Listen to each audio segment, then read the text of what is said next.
Finally সেই দিনটা চলেই এলো। তো আমার মা মানসিক করেছিল এই মা কল্যাণেশ্বরীকে, আর আমারও না ঠিক ছোট থেকে আসার খুবই ইচ্ছা যে কল্যাণেশ্বরী মন্দির যাব। মানে ছোট থেকে ঠিক নয়, যখন থেকে কল্যাণেশ্বরীর বিষয়ে জানা বা কল্যাণেশ্বরী জায়গাটা সবারই মুখে শোনা তখন থেকে। তো দেখতে পাচ্ছ আমরা কিন্তু ঘাগরবুড়িতে পুজো দিয়ে দিয়েছি, আর আমাদের বাড়ির মন্দির মানে রানীগঞ্জে বৈষ্ণবমাতা মন্দিরেও পুজো দিয়ে দিয়েছি। তার ব্লগ তো অলরেডি আমার চ্যানেলে দেওয়া আছে, তোমরা যদি না দেখে থাকো অবশ্যই গিয়ে একবার চেক আউট করে নিতেই পারো। আমি তো এখানে ডালা কিনে নিয়েছি, এরপর কিন্তু রাস্তার দিকে হাঁটছি আর কি মায়ের দর্শনের জন্য। তো যারা যারা আসোনি তো অবশ্যই দেখে নাও, তোমরা এলে বুঝতে পারবে, জায়গাটা চিনতে পারবে। দেখতে পাচ্ছ মা কিন্তু হাঁটছে, মা 1 মিনিট দাঁড়ায়নি, কারণ যেহেতু মানসিকের ব্যাপার তো মা খুব চিন্তিত ছিল যে যেন সব ঠিকঠাকভাবেই হয়। তো এরকম মানে মা কথা বলতে পারছিল না, মা এতটাই চিন্তায় ছিল যে জিনিসটা আর কি মাকে দেওয়া হবে, মানে মা কল্যাণেশ্বরীকে মা সোনার বেলপাতা দেবে, এটাই মানসিক করেছিল। তো এখানে খুব সুন্দরভাবে আমাদের পুজোটা কমপ্লিট হয়েছে। তো মা খুব খুশি, আর ব্রাহ্মণও কিন্তু খুবই খুশি।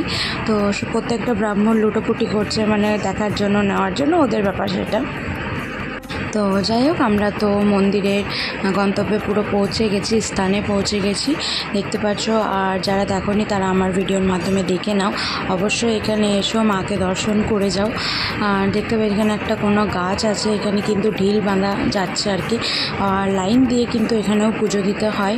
আমরা কিন্তু লাইন ক্রস করে তারপরে পুজো দিয়েছি, লাইনে আমরা দাঁড়িয়ে আছি, তোমরা দেখতে পাবে। এরপরে কিন্তু আমরা খুব সুন্দরভাবে মন্দিরে ঢুকেছি। ঠাকুরটাকে দেখানো হয়নি কারণ এটা নিষেধ ছিল, আমি দেখাবার চেষ্টাও করিনি, যেটা নিষেধ সেটা বলা ঠিক উচিত নয়। তো একটু জানলা দিক থেকে যতটা দেখাবার ঠিক ততটা, যেহেতু আমি তখন জানতাম না তাই তোমাদেরকে শেয়ার করেছি। এই দেখো এইটুকুই। তো আমি যেহেতু জানতাম না যে মায়ের দর্শন করা যায়, মানে ফোনে নেওয়া যায় না মায়ের ছবি, তো যার কারণে আমি জানলে হয়তো ওই ক্লিপটাও নিতাম না। তো যাই হোক, আমাকে সেরকম কিছুই বলেনি, বলছে ফোনটা অফ করে দাও। তো আমি ভিতরে গিয়ে অফ করে দিয়েছি ভিডিওটা। তো মাকে খুব সুন্দরভাবে আমরা দর্শন করেছি, খুব সুন্দরভাবে ওরা দেখিয়েছে মায়ের আসল রূপটা। তো যাই হোক, যারা যারা মা দুর্গার ভক্ত অবশ্যই আমার কমেন্টে এসে জয় মা কল্যাণেশ্বরী লিখে যেও, কারণ মা দুর্গারই তো এখানে একটা অংশ পড়েছিল, এটা সতীপীঠ ধরা হয়। তো যাই হোক, এটা ওই জন্যই মায়ের থন বলা হয় আর কি, মায়ের থনটা এখানে পড়েছিল ওই জন্য আর কি। আশা করছি তোমরা সবাই জানবে। তো দেখতে পাচ্ছ কতটা ভিড়, সবাই লাইন দাঁড়িয়ে দূর দূরান্ত থেকে পুজো দিতে এসছে। তো একটা জিনিস খুশির খবর আমি বলে রাখি, এখানে আমি নিজের ইনকামের টাকায় মাকে আমি আমার দক্ষিণা যতটা পেরেছি আমি নিজের টাকায়, নিজের ইনকামের টাকায় আমি দিয়েছি। আর পুজোর জিনিস তো নিয়ে গেছিলাম, বড় টাকা দিয়েছে, আর মা বেলপাতা দিয়েছে, মানে যতটা সম্ভব আমাদের মাকে দেওয়ার আমরা চেষ্টা করেছি। আর ইনকাম ভাবছো তোমরা ইউটিউব থেকে, কোনো ইউটিউব থেকে আমি টাকা ফাঁকা এখন পাই না। তো যাই হোক, আমি আমার কেক সেল করে যতটা পাওয়া যায় ততটা, অনেকে ভাববে হয়তো, ওই জন্য আমি বলে দিলাম, অনেকে ভাবে ওইটা। তো যাই হোক, এরপরে কিন্তু আমরা চলে এসেছি টিফিন করতে।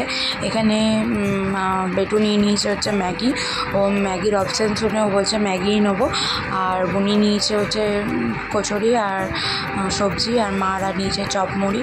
তো দেখতে পাচ্ছ সবাই খাওয়া দাওয়া করছে, আমি কিছুই নিইনি, আমি বেটোর থেকে একটু ভাগ বসিয়েছি আর কি। তো তোমাদের এই ভিডিওটা যদি কোথাও কিছু ভালো লেগে থাকে আমার চ্যানেলটা অবশ্যই তোমরা সাবস্ক্রাইব করে আমার পাশে দেখো, আর পাশে থাকা বেল আইকনটি অবশ্যই ক্লিক করে দিও, যাতে করে যতগুলো ভিডিও ছাড়বো তোমরা প্রথমে দেখতে পাও। আর আমি দেখাচ্ছি যে কে কী নিয়েছে, এটাই মানসিক ছিল যে বেটোর চুল টুল গেলে আর কি দেওয়া হবে। তো দেখতে পাচ্ছি হচ্ছে কল্যাণেশ্বরী মন্দির, পুজোটা আমাদের কমপ্লিট। এরপরে চলে এসেছি ড্যামটা ঘুরতে, তো তোমাদেরকে শেয়ার করবো, তোমরা দেখো যে কল্যাণেশ্বরী মাইথন ড্যামটা কেমন। তো চলো হেঁটে হেঁটে যাচ্ছি, মা আসছে, বোনে আসছে, তো দেখতে থাকো ফুল ভিডিওটা। আশা করছি তোমাদের খুব খুব ভালো লাগবে। আর যদি কোথাও কিছু ভালো লাগে তো অবশ্যই আমার চ্যানেলটা সাবস্ক্রাইব করো, পাশে থাকো বেল আইকনটি ক্লিক করে যাবে, যাতে করে আমি যতগুলো সেটি তোমরা অবশ্যই দেখতে পাও। তো চলো দেখতে পাবো। এখানের ভিউ নিয়ে তো কোনো কথা হবে না, এখানের ভিউটা জাস্ট অসম্ভব সুন্দর। যেই দিকেই তাকাচ্ছে সেই দিকেই মনে হচ্ছে তাকিয়ে থাকি, এতটা প্রকৃতির দৃশ্য আর কিছুটা নিজেদেরও করা। তো তোমরা দেখতে পাচ্ছ কতটা সুন্দর জায়গা এখানে।